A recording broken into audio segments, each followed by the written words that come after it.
UKNA na ngasi ahing nongyari shutdown laothokhre. Indian Army na landa silaktuna UKNA gi keder mari hatkiba thong adubu yaninda phongdoktuna ngasi ahing nongyari hayeng ahing nongyai fawba total shutdown laothokhre. Loop asigi Department of Home Affairs na thadorakwa cherol amana haire. Churachandpur gi Khanpida miyoi kharana security force ka khusamnaraga tumduna leiba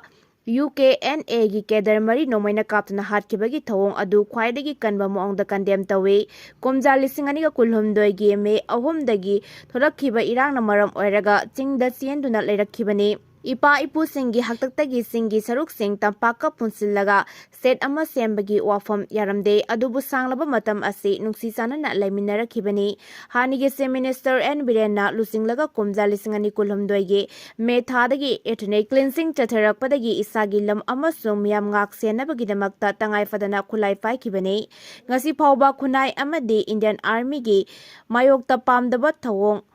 amata chathakiba leite haire Churachandpurda Indian Army na UKNA gi keder mari Hatkhre Akuppa keder amana fare yamlaba khulai sing phagakhre operation Hatthakre ngasi ayu angan bada Churachandpur district ke Henglep sub division ke manung chanba Khanpi village ta Indian Army ga khutongna bada Nansu group ama oriba UKNA gi keder mari sire Akuppa keder amana fare makhata aba operation da yamlaba khulai sing phagakhre haina PIB Defense Wing na thadorakpa cherol amana hairi cherol asina makhata na hairibana ngasi ayu pung mari rom taba matamda Khanpi village ta UKNA gi cadre sing leide haibigi akhanaba pau ama fangbadagi Indian Army gi kalam ama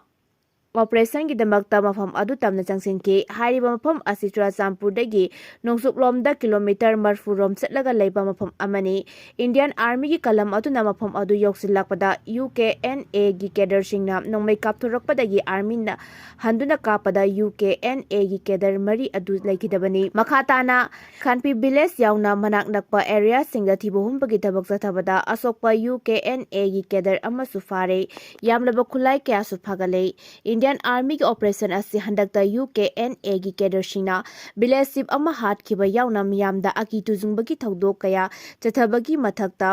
mafam aduda santi amasung tangdu leitaba hibamda thamnaba honabada akaiba kaya pirakpadagi chathakibani UKNA gi terrorist sing fagatkiba asina Indian Army amasung Assam Rifles ki maikaidagi misam miyam ngak senba yauna lamdam asida santi amasung security thamnaba honai haibadugi mayek laraba khudam amani haire maraksida presna fangba pawgi source amagi matungina Khanpi village ta UKNA gi cadre sing leire haibagi akhanaba paw ama fangbadagi kunmathoi suba special para commando amasung Assam Rifles ke combined team aduna hariba jaga adu tamna jangsinki loinana Khanpi khulgi yum ama jingnabadagi koishilaga operation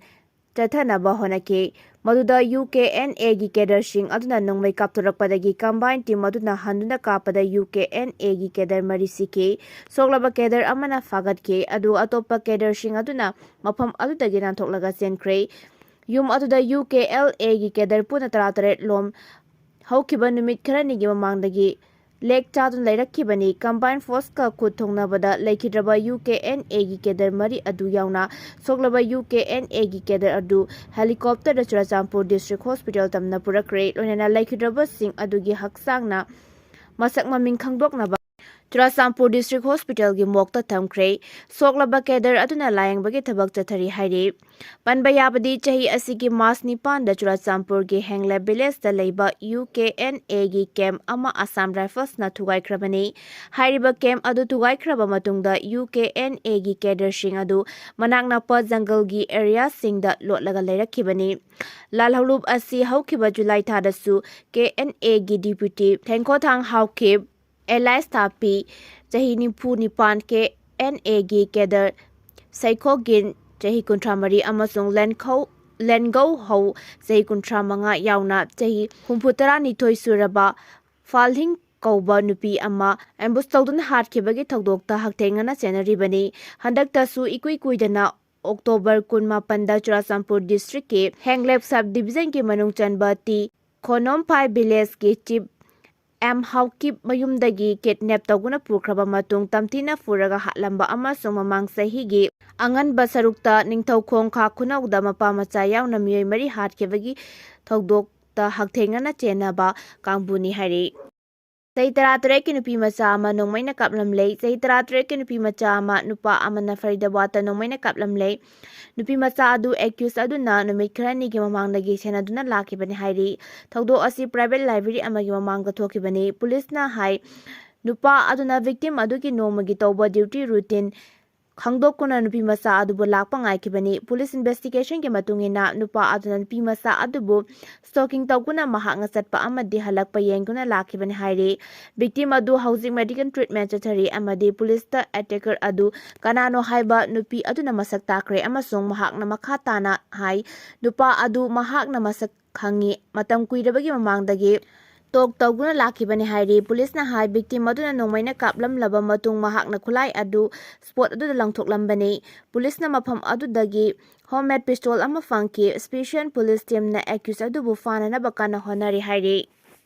Luhongbada khudop sinaba ke kakpa thingnaba miyamgi mifamna warep laukre Peace and Integrity Committee kyamgai amadi all kyamgai chawkhat thorang lupna konba mafam singda luhongbada khudop sinaba amadi ke kakpana singba ake amauda ka hena sanghandaba nanaba miyamgi mifamna warep laukre hairi ina jokhatpa luptin iol Manipur na thadorakpa cherol amana hai maikai kyadagi safukana humjilakliba akanba itilna aikhoigi nat amadi chanabi kyada ka henba masat kya hapjilagliba asigi matangda ngasi kyamgai mifamna kupna khananainaraba matungda warep asi laukibani khagemba masai bungo laibungda fangkiba mifamna laukiba warep matung ina luhongba haijingpot numitta mayai kaba nisa sasin thaksinba thabal chongsinba isai nongmai tawsinba awumpot ka hen hapa pak sana fijam khanba ka hen na sel changba moongda photo session tawbuna chingba warep laure nat ki oiba chanabi singi masak amadi machat kaidana ba nat ki thoram singda nat ki oiba fizol sethanna ba su warep lauke Manipur flight service ki awaba lairiba si kolnganaba Air India Express ki nauna flight ani henkatlagani set asida lairiba miyamna mapan state singda maru oina Imphal Guwahati amasung Imphal Kolkata da chatnaba honabada flight bara kaya ka hena wangliba asiga mari lainana Manipur gi governor na Ministry of Civil Aviation da pisin ke bacherol adugi matung ina ministry asigi maikaidagi athubada set asida Air India Express ki flight ani henkatlagani haina khangalakre Ministry na khangalakibagi adugi matung ina Imphal to Guwahati amasung Imphal to Kolkata digi oina Air India Express ki service leragani loinana Imphal to Guwahati sector gi flight bara asi lupa lising taruk oigani haina athubada nungtigi oina flight service asi leragani haire amaromda Ministry of Civil Aviation gi maikaidigi matam chana thabak paikhallakiba adugi damakta Raj Bhavan gi maikaidigi thagatpa phongtokre Civil Aviation Ministry gi maikaidagi nauna paikhalakliba khongthang asina passenger singna ticket mamal ka hena wangbagi awaba adu khara makai koklagani hairiba khongthang asi central leaders singna Manipur miyamna thengnariba awaba kaya asi koknaba laukhalakpa khongthang amani haire panba yabadi kanglukki irang na maram oiraga national highway singda free movement yadabana maram oiraga state asigi miyamna mapalamda chathok chasin tawbada flight service natana atopa pambai leitabana state asida operate tawriba flight service ki masing hengathanba amasung hanagi fibamda lehenba Manipur gi governor Ajay Kumar Balana Union Civil Aviation Ministry Kinjarapur Ram Mohan Naidu da haukiba October 13 da ayiba cherol thaduna taksin kibani governor gi maikaidagi su Union Civil Aviation Minister da thakiba ayiba cherol aduda hairibana Imphal dagi mapan state chingda maru oina Guwahati amasung Kolkata da pairiba flight service ki masing asi khangaudana ka hena hanthakiba asina state asigi miyamda awaba khudongsadaba kaya mayoknare hanadi Imphal dagi Guwahati fawbagi flight service manga lairamba du anida hantakhre masina Imphal dagi Guwahati fawbagi service asi ayuk anganba amasung numidang waramgi service kakta lehauri Imphal dagi Kolkata fawbagi flight service nomada manga lairamba adusu anida hantakhre Manipur gi hauzik wariba tangdu laitada fibam asi yenglaga Union Civil Aviation Minister na hiram asida akanba mijeng changbiyo Manipur asi Railway connectivity su leitaba amasung national highway singda free oina chathokasin yadabana air transport asina lamdam asigi miyam maru oina mahiroi amasung patient ꯀꯌꯥ ꯑꯇꯣꯞꯄ ꯁ꯭ꯇꯦꯠꯁꯤꯡꯗ ꯆꯠꯅꯕꯒꯤ ꯑꯃꯠꯇ ꯑꯣꯏꯕ ꯂꯝꯕꯤ ꯑꯣꯏꯔꯤ꯫ Flight ꯁꯔꯚꯤꯁꯀꯤ ꯃꯁꯤꯡ ꯍꯟꯊꯈꯤꯕ ꯑꯁꯤꯅ ꯐ꯭ꯂꯥꯏꯠꯀꯤ ꯚꯥꯔꯥꯗ ꯀꯥ ꯍꯦꯟꯅ ꯋꯥꯡꯈꯠꯂꯛꯈꯤꯕ ꯑꯁꯤꯅ ꯃꯤꯌꯥꯝꯗ ꯆꯥꯎꯅ ꯆꯩꯊꯦꯡ ꯄꯤꯔꯦ꯫ ꯍꯧꯖꯤꯛ ꯑꯁꯤ ꯅꯤꯡꯊꯝꯊꯥꯒꯤ ꯃꯇꯝ ꯑꯣꯏꯕꯅ ꯃꯄꯥꯟ ꯂꯝꯗ ꯂꯩꯔꯤꯕ ꯃꯍꯩꯔꯣꯏꯁꯤꯡꯅ ꯃꯌꯨꯝꯗ ꯍꯜꯂꯛꯄ ꯃꯇꯝꯅꯤ꯫ ꯑꯃꯔꯣꯝꯗꯅ ꯑꯅꯥꯕ ꯀꯌꯥ ꯑꯃꯁꯨ ꯃꯄꯥꯟ ꯁ꯭ꯇꯦꯠꯀꯤ ꯃꯦꯇ꯭ꯔꯣꯄꯣꯂꯤꯇꯥꯟ ꯁꯤꯇꯤꯁꯤꯡꯗ ꯃꯦꯗꯤꯀꯦꯜ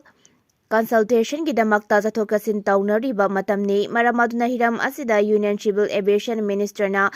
ꯄꯔꯁꯣꯅꯦꯜ ꯑꯣꯏꯅ ꯃꯤꯠꯌꯦꯡ ꯆꯪꯗꯨꯅ ꯐ꯭ꯂꯥꯏꯠ ꯚꯥꯔꯥ ꯀꯥ ꯍꯦꯟꯅ ꯋꯥꯡꯂꯤꯕ ꯑꯁꯤ ꯃꯔꯨꯑꯣꯏꯅ ꯒꯨꯋꯥꯍꯥꯇꯤ ꯑꯃꯁꯨꯡ ꯀꯣꯜꯀꯇꯥ ꯐꯥꯎꯕꯒꯤ ꯑꯦꯌꯔ ꯁꯔꯚꯤꯁꯀꯤ ꯚꯥꯔꯥ ꯑꯁꯤ ꯆꯥꯟꯅꯕ ꯔꯦꯠ ꯑꯃꯗ ꯂꯦꯞꯅꯕ ꯍꯣꯠꯅꯕꯤꯌꯨ ꯍꯥꯏꯔꯦ꯫ ꯃꯔꯛꯁꯤꯗ ꯉꯔꯥꯡ ꯏꯝꯐꯥꯜꯗ ꯂꯥꯛꯈꯤꯕ union minister of state for home affairs